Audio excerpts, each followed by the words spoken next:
Hi everyone, मैं आपका अपना दीपक भैया एक बार फिर से आप सभी का वेलकम करता हूं बीएस शिक्षा केंद्र में।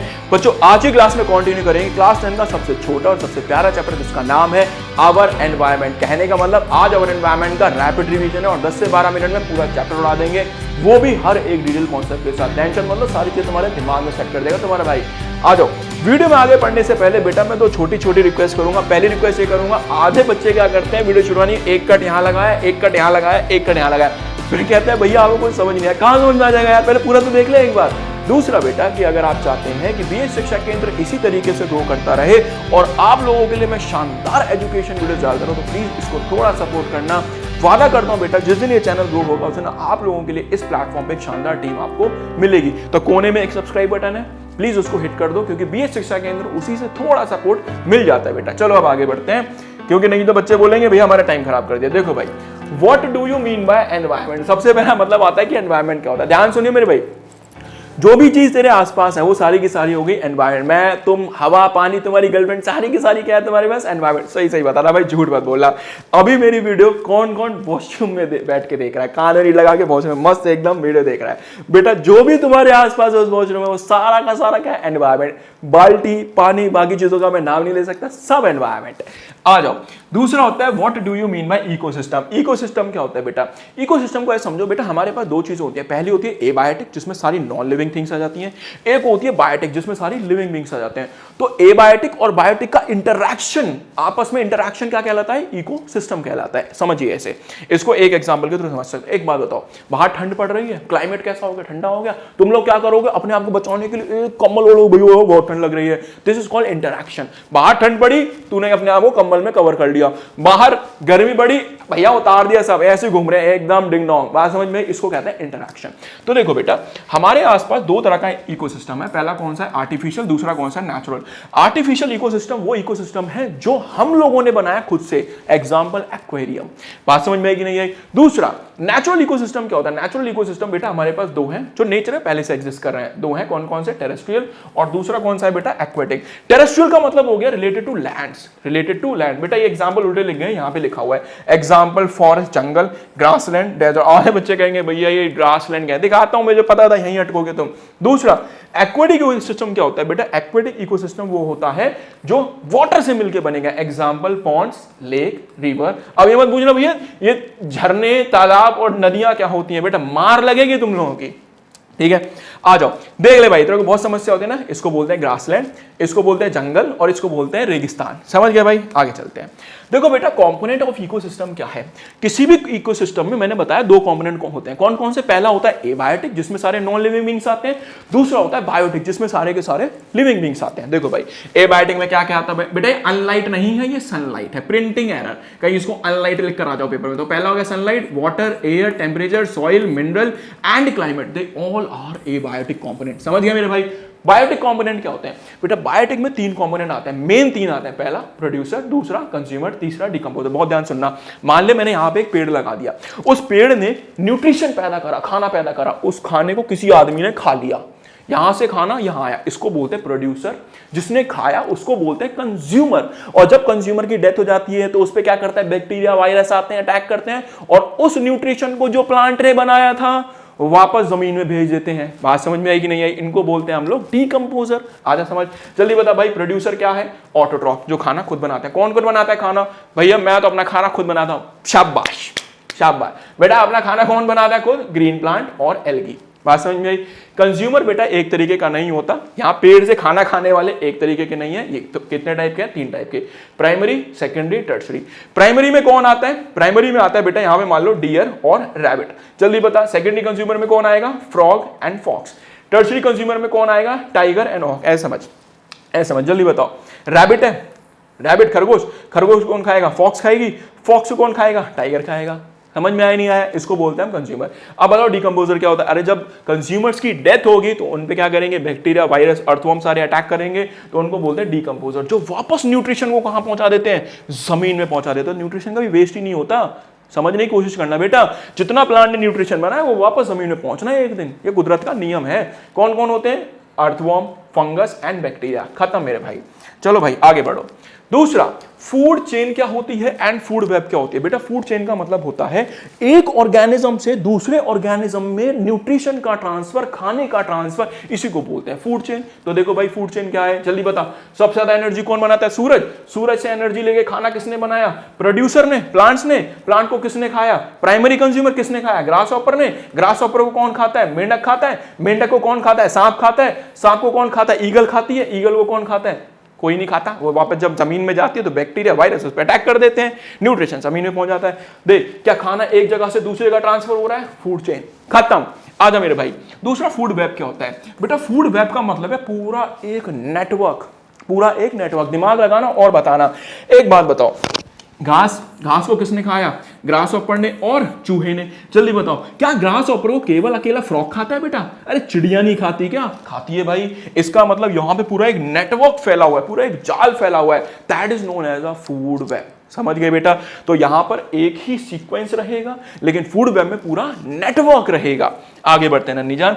देखो, अब तुम्हारे पेपर में आएगा कि what do you mean by a food chain and food web. बेटा लिख के आ जाना ध्यान से, जल्दी बता। ये सिंपल होता है, एक लाइन में चलता है। दूसरा, ये क्या करता है बेटा? एक ही पाथ में एनर्जी को दिखाता है। देख भाई, क्या एक ही पाथ में जा रही है एनर्जी? यहां से यहां, बिल्कुल। यहां देख कैसे जा रही है, ऐसे फैल गई एनर्जी।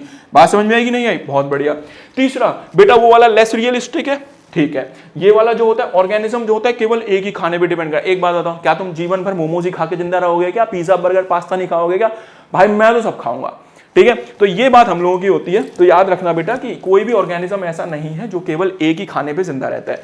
दूसरा, अगर मान ले बेटा कि मैंने यहां से मेंढक खत्म कर दिया, ये मेंढक खत्म कर दिया, तो एक बात बताओ, सांप को कौन खाएगा? ये सांप जो है क्या ग्रास हॉपर को खाएगा? तो याद रखना बेटा कि यहां पर हर एक बार कोई भी चीज जो होती है, अगर एक चीज में डिस्टर्बेंस हो गई तो पूरी फूड चेन हमारी डिस्टर्ब हो जाती है। अब देखो फूड वेब क्या होता है, इसका उल्टा कर दो बेटा। एक कॉम्प्लेक्स नेटवर्क होता है, यहां पे क्या होता है? मल्टीपल पास होते हैं। ये ज्यादा रियलिस्टिक है, ऑर्गेनिज्म एक से ज्यादा खाना खाते हैं, और अगर एक ऑर्गेनिज्म खत्म हो गया तो फूड चेन पे कोई भी डिस्टर्बेंस नहीं होती। समझ गए? एक बात बताओ, ध्यान से देखना, ध्यान से देखना। मान लो मैंने क्या करा, यहां से फ्रॉग खत्म कर दिया, तो क्या ये जो आउल है क्या केवल फ्रॉग को खा के जिंदा रहेगा? कह रहा कोई नहीं भैया, अगर आप मोमोज नहीं खिला रहे हो तो मैं पिज्जा खा के भी जिंदा रहूंगा। तो उसके लिए चूहा एक पिज्जे की तरह काम कर रहा है। समझ गए बच्चों? आगे चलते हैं। देखो भाई, अगला क्या है? Trophic level. ट्रॉपिक लेवल क्या होती है बेटा? हम लोगों ने क्या करा, नेचर के अंदर हर एक ऑर्गेनिज्म को एक रैंक दे दिया। जैसे तुम लोगों को एक रैंक दी हुई है स्कूल में, रैंक 1 मैं, रैंक 2 मैं। मुझे पता है आधे ज्यादा जो वीडियो देख रहे होंगे, भैया rank last, rank second last. मजाक कर रहा हूं बेटा, तुम्हें तो बहुत सारे अच्छे भी होंगे, चिंता मत करो। कमेंट करना तुम्हारी रैंक, ठीक है, कि कौन किस रैंक पे आता है। तो हर एक ऑर्गेनिज्म को तुम लोगों ने क्या दिया हुआ है, हम लोगों ने क्या दिया हुआ है, एक रैंक दी हुई है, उसी को बोलते हैं ट्रॉपिक लेवल। देखो सबसे बड़ी रैंक किसको मिले? सबसे बड़ी रैंक मिली है प्रोड्यूसर को, जो खाना बनाते हैं। बोलो बात समझ में? इसको बोलेंगे ट्रॉपिक लेवल फर्स्ट। इसके बाद ये ग्रास हॉपर, चींटियां, वीटियां, इन सबको हम लोगों ने क्या दिया हुआ है? ट्रॉपिक लेवल सेकंड, दूसरी रैंक दी हुई है। ये चूहे, स्पैरो, फ्रॉग, इनको हमने क्या दिया हुआ है? थर्ड ट्रॉपिक लेवल में रखा। सांप, आउल, इनको हमने फोर्थ ट्रॉपिक लेवल पे रखा। ये गिद्ध हो गया, इसको हमने फिफ्थ ट्रॉपिक लेवल पे रखा। बात समझ में आएगी नहीं आई? तो बेटा जो फर्स्ट ट्रॉपिक लेवल पे हमने रखा है, जिसमें सबसे ज्यादा ऑर्गेनिज्म है, वो है हमारे प्रोड्यूसर। बेटा अगर एक बात बताओ, खाना पैदा करने वाला ही ज्यादा नहीं है तो खाना खाएगा कैसे? अगर मान ले यहां पे मैंने बोला कि यहां पे हमारे पास 100 पेड़ हैं और खाने वाले 50,000, क्या वो उसको सस्टेन कर पाएगा? नहीं कर पाएगा। तो हमेशा याद रखना, प्रोड्यूसर हमेशा ज्यादा होते हैं और कंज्यूमर हमेशा धीरे धीरे कम होते रहेंगे। समझ गया? तभी ये सृष्टि चलेगी, नहीं तो ये सृष्टि खत्म हो जाएगी। तो याद रखना कि प्रोड्यूसर जो है वो हमेशा ज्यादा होते हैं, प्राइमरी कंज्यूमर उनसे कम होंगे, सेकेंडरी कंज्यूमर उनसे कम होंगे, टर्सरी कंज्यूमर उनसे कम होंगे, और क्वाटरनरी ऊंचे दर्जे के कंज्यूमर उनसे भी कम होंगे। इसलिए देख ये पिरामिड का साइज देख कैसे बन रहा है बेटा, कम होता जा रहा है, नहीं होता जा रहा है। ये चीज ध्यान रखना। जल्दी बताओ ट्रॉपिक लेवल में कितनी ट्रॉपिक लेवल है? First, second, third, fourth. जल्दी बता। फर्स्ट ट्रॉपिक लेवल में कौन आएगा? पैदा करने वाले। सेकंड में कौन आएगा? इनको खाने वाले। उसमें कौन आएगा? Secondary consumer. फिर कौन आएगा? Tertiary consumer. फिर कौन आएगा? Quaternary consumer. समझ गए? एग्जाम्पल इसके यही है कि इसमें पेड़ आते हैं, इसमें ग्रास हॉपर आते हैं, इसमें ये सारी चीजें आती हैं। सिंपल है बेटा।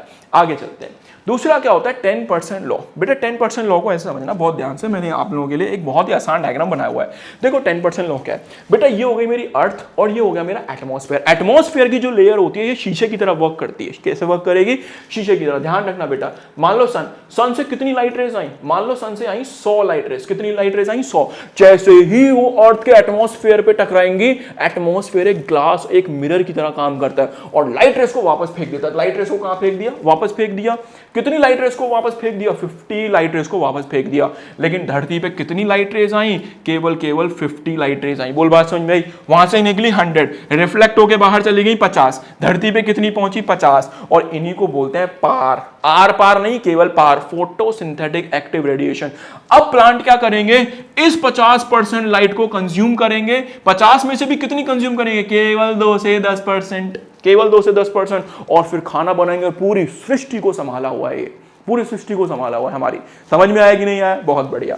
अब आगे चलो, तो दोबारा बता देता हूं एक बार। यहां से मान लो कि 100% लाइट रे आई, 50% रिफ्लेक्ट हो गई, केवल 50% धरती पे आती है और उसमें से भी प्लांट केवल 2 से 10% का यूज करता है और फिर पूरी प्रजाति के लिए खाना प्रिपेयर करता है और पूरी सृष्टि उससे चल रही है। समझ में आया?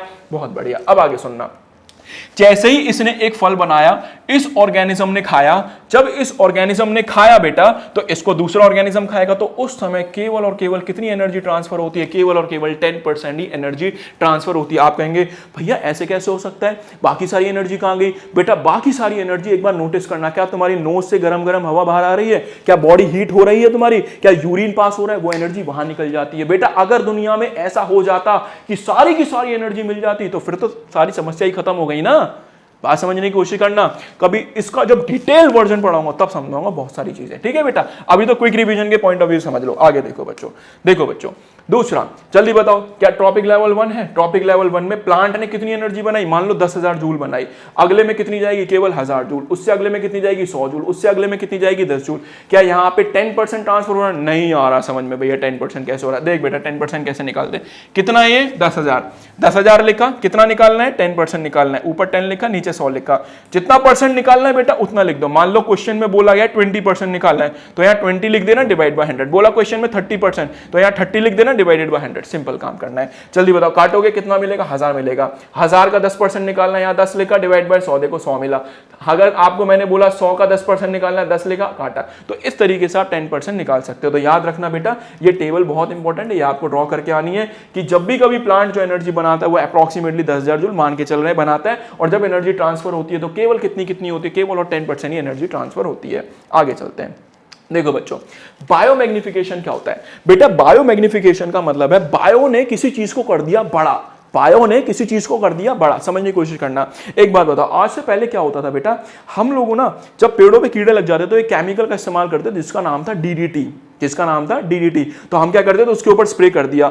अब वो डीडीटी केमिकल क्या करता था बेटा? पेड़ों में तो जाता ही जाता था, इंसेक्ट्स को तो मारता ही मारता था, लेकिन वो डीडीटी केमिकल सीधा जमीन में गिरता था और जमीन में गिरने के बाद प्लांट उसको रूट से ऊपर खींच लेता था और फिर फ्रूट्स में स्टोर करता था। बात समझ में आई कि नहीं आई? अब देखना कहानी क्या हुई। जब हमने डीडीटी को स्प्रे किया कीड़ों को मारने के लिए, तो वो कुछ उसकी कंसंट्रेशन पानी में चली गई। ध्यान समझना, कुछ कहां चला गया? पानी में। तो देखो जब हमने डीडीटी पानी में डाला तो कितना डाला? 0.0003 पार्ट्स पर मिलियन। बात समझ में आई?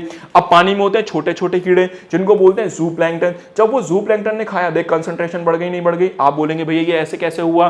जो डीडीटी पानी में पड़ा हुआ था, जब उसको ज़ूप्लैंक्टन ने कंज्यूम किया तो बेटा शरीर इसको एक्सक्रीट नहीं करता, मेटाबोलाइज कर देता, उल्टा बढ़ा देता है, इसलिए कंसंट्रेशन बढ़ जाती है। तो देख कंसंट्रेशन बढ़ गई।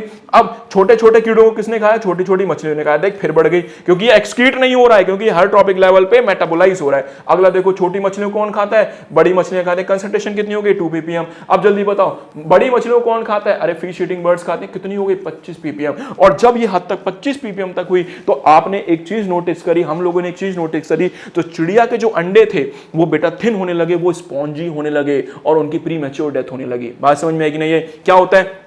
अगर अंडा सॉफ्ट होगा तो जैसी चिड़िया उसके ऊपर बैठेगी इंक्यूबेट करने के लिए, तो बेटा वहां पे वो इतना सॉफ्ट होगा कि वो हैच हो जाएगा, वो ब्रेक हो जाएगा। तो वहां पे बहुत ही भारी मात्रा में चिड़िया की मौत हो जाती है। और ये सब क्यों हुआ? क्योंकि हमने कौन सा केमिकल स्प्रे कर दिया था? डीडीटी। सिर्फ किसको मारने के लिए बेटा?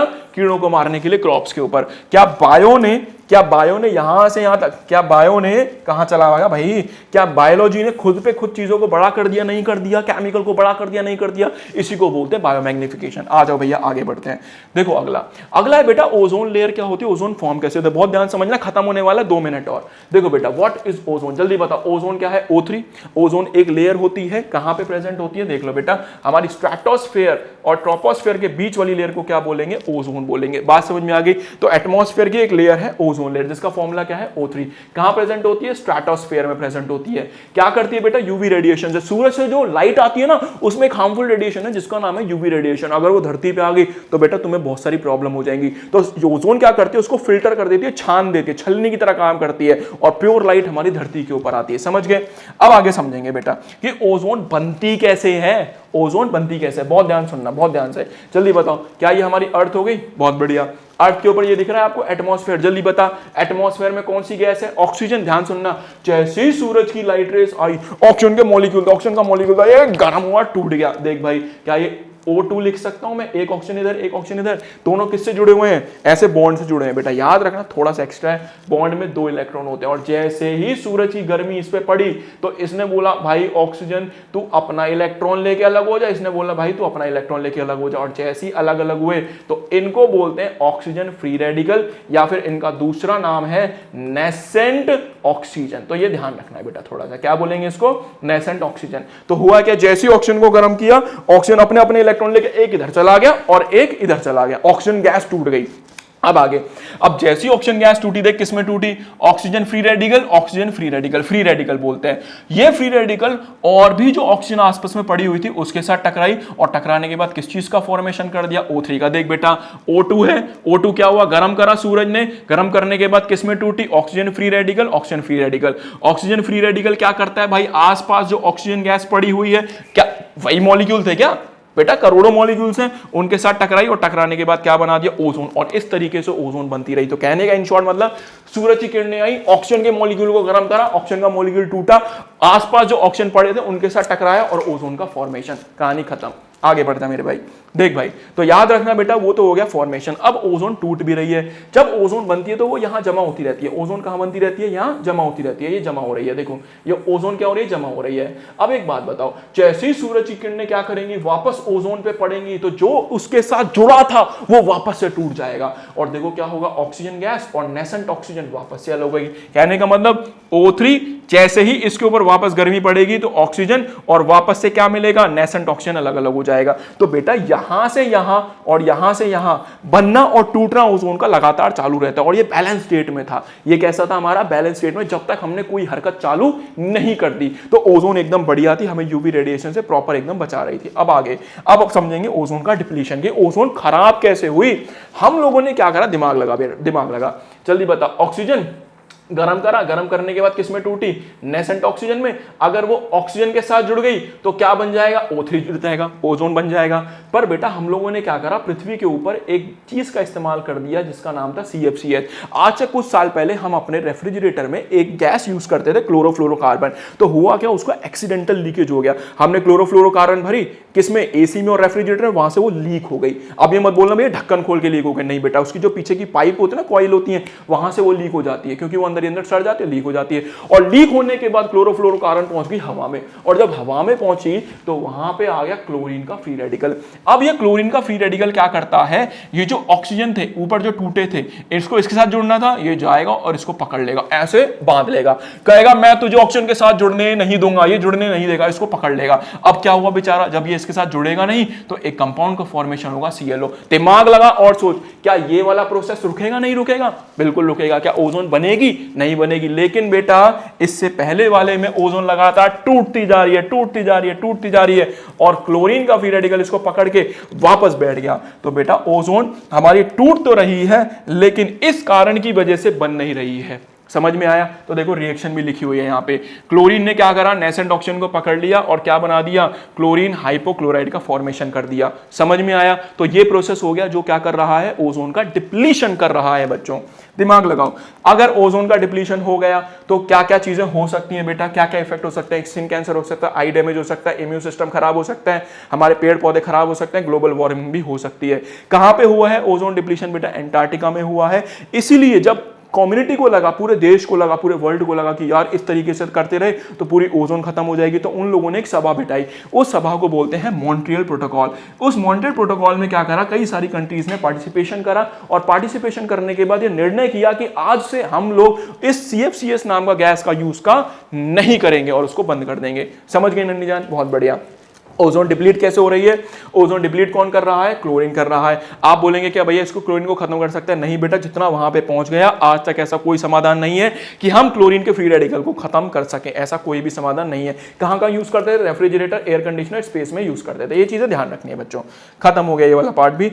अब लास्ट पार्ट करते हैं गार्बेज डिस्पोजल। गार्बेज क्या होता है बेटा? तुम लोगों ने खाया पिया और जो भी वेस्ट तुम लोगों ने पैदा करा, दैट इज कॉल्ड गार्बेज। बात समझ में आई कि नहीं आई? क्या है वो गार्बेज? कहां से निकलता है? घर से निकलता है, इंडस्ट्री से निकलता है, एग्रीकल्चर, खेती और मेडिकल, सब जगह से हम लोग वेस्ट प्रोड्यूस करते हैं। अब बेटा दो तरीके का वेस्ट है, पहला कौन सा है? बायोडिग्रेडेबल, और दूसरा कौन सा है? Non biodegradable. बायोडिग्रेड जो जिसको नेचर खत्म कर दे, और नॉन बायोडिग्रेड जिसको नेचर खत्म ना कर पाए। अच्छा, बायोडिग्रेडेबल में क्या होगा बेटा? बायोडिग्रेडेबल में माइक्रो ऑर्गेनिज्म अटैक करेगा, उसको गला देगा, सड़ा देगा, जमीन में मिल जाएगा। एक बात बता, क्या माइक्रो ऑर्गेनिज्म प्लास्टिक खा सकता है? नहीं खा सकता, तो इसको बोलते हैं नॉन बायोडिग्रेडेबल। तो अगर हमने कोई वेस्ट पैदा करा है तो उसका एक मेथड निकालना पड़ेगा उस वेस्ट को संभालने के लिए। देखो बेटा, तो हमने क्या करा, गार्बेज डिस्पोजल के लिए मेथड्स बनाए। सबसे पहला मेथड है लैंड फिलिंग। लैंड फिलिंग में क्या करेंगे, हम एक लैंड लेंगे, उसमें गड्ढा खोदेंगे, गड्ढा खोदने के बाद उसमें एक प्लास्टिक डाल देंगे, उसके ऊपर एक लेयर चढ़ा देंगे। अगले दिन फिर क्या करेंगे, फिर वेस्ट डालेंगे, फिर एक लेयर चढ़ा देंगे। तो ये लैंड फिलिंग हो गया। अगला होता है इंसिनरेशन। इंसिनरेशन में क्या करेंगे, जो भी वेस्ट तुम लोगों ने पैदा करा है उसको जला देंगे। पर एक प्रॉब्लम है बेटा, अगर तुमने वेस्ट जला दिया तो उससे एक चीज हो रही है, कार्बन एमिशन, एयर पॉल्यूशन तो होगा ही होगा। वेस्ट तो कम हो जाएगा लेकिन एयर पॉल्यूशन होगा।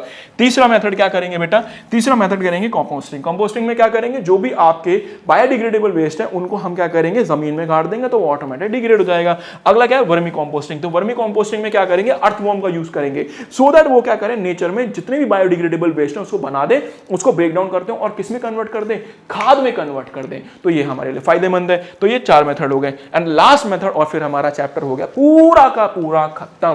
बेटा ये रैपिड रिवीजन है, तो इसको रैपिड रिवीजन के पॉइंट ऑफ व्यू से देखना, इसको डिटेल कॉन्सेप्ट के पॉइंट ऑफ व्यू से मत देखना। अगर आप डिटेल चाहते हैं, इस चैप्टर को मैं 1 घंटे में खत्म कराऊंगा, वो भी एक छोटी छोटी डिटेल के साथ। लास्ट है, देखो बेटा, अगर मान लो हम लोगों ने एक ऐसा वेस्ट प्रोड्यूस कर दिया जो कि हमारे प्लास्टिक वेस्ट, मेटल, तो हम क्या करेंगे, उनके लिए ये सारे मेथड लगाएंगे? नहीं बेटा, इंसिनरेशन नहीं लगा सकते।